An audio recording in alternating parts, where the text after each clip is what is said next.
श्री गणेशाय नमः। ओम नमो भगवते वासुदेवाय नमः। कार्तिक मास में एक बार जिस नगर में आप रहते हैं वहाँ के सभी मंदिरों के दर्शन करें। इसे प्रभात फेरी दर्शन कहा जाता है। तुलसी की 21 आरती सुने व कार्तिक महात्म सुने। आज हम 10वें अध्याय का पाठ प्रारंभ करते हैं। नारद जी बोले, जो राक्षस पहले देवताओं के डर से पाताल में चले गए थे वे भी जलंधर के आश्रम में आकर पृथ्वी पर रहने लगे। एक बार जलंधर ने राहु का कटा हुआ शीश देखकर उसका कारण पूछा। तब शुक्राचार्य ने सब कथा कही।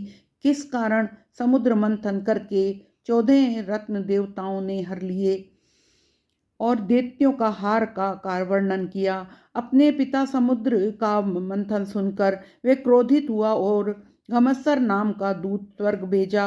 उस घमस्सर नाम के दूत ने इंद्र की सभा में जाकर कहा, मैं संपूर्ण दैत्यों के स्वामी जलंधर का दूत हूँ। उन्होंने कहा कि तुमने उनके पिता समुद्र का मंथन करके जो रत्न प्राप्त किए हैं उन्हें शीघ्र वापस कर दो। इतना सुन क्रोधित होकर इंद्र बोले, हे दूत, सागर ने मेरे शत्रु पर्वत को और बहुत से दैत्यों को अपने अंदर छुपा लिया था। सागर के पुत्र शंखासुर ने भी वहीं शरण ली थी। इसी कारण हमने समुद्र मंथन किया है। तब दूत ने ये सब समाचार जलंधर को सुनाया। तब क्रोध से कांपता हुआ और देवताओं को जीतने का विचार किया। अतः करोड़ों शुंभ निशुंभ आदि सभी दैत्यराज सेना लेकर आ गए और उन्होंने स्वर्ग में नंदनवन पर अधिकार कर लिया। तब देवता भी अस्त्र शस्त्रों से सुसज्जित होकर अमरावती से बाहर निकले और देवता और असुरों का युद्ध प्रारंभ हो गया। दोनों ओर से योद्धाओं के मरने से रुधिर की धारा बहने लगी। रणभूमि लाल हो गई।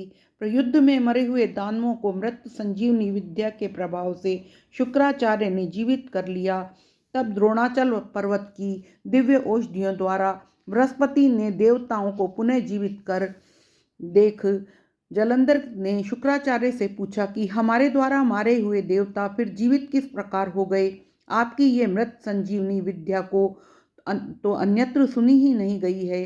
तब शुक्राचार्य बोले कि बृहस्पति ने द्रोणाचल से दिव्य औषधियां मंगाकर देवताओं को पुनः जीवित किया है, इसलिए तुम लोग शीघ्र ही द्रोणाचल को हर लाओ। नारद जी बोले, दैत्यराज ये बात सुनकर द्रोणगिरी को उठाकर समुद्र में फेंक आया, फिर युद्ध में आ गया। संग्राम में मरे देवताओं को देखकर बृहस्पति जी फिर द्रोणाचल के पास गए, परंतु उन्होंने देखा कि द्रोणाचल को दैत्य हर ले गए हैं। ये जानकर बृहस्पति भय से व्याकुल हो गए और बोले, जब भागो भागो, ये महादैत्य जीता नहीं जा सकता, क्योंकि ये रुद्र के अंश से उत्पन्न हुआ है। इंद्र के उपद्रव करने से ही यह बना है। बृहस्पति की यह बात सुनकर देवता भय से विचलित होकर 10 दिशाओं में भाग गए।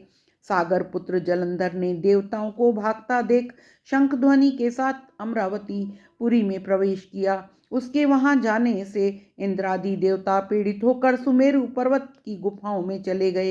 इस प्रकार देवताओं को जीत वहां राज्य करने लगा। उसने शुंभ निशुंभ असुरों को पृथक पृथक स्थान पर नियत कर दिया और स्वयं सुमेरु पर्वत की ओर चला गया। कार्तिक महात्म 10वां अध्याय समाप्त। तुलसी महारानी की जय।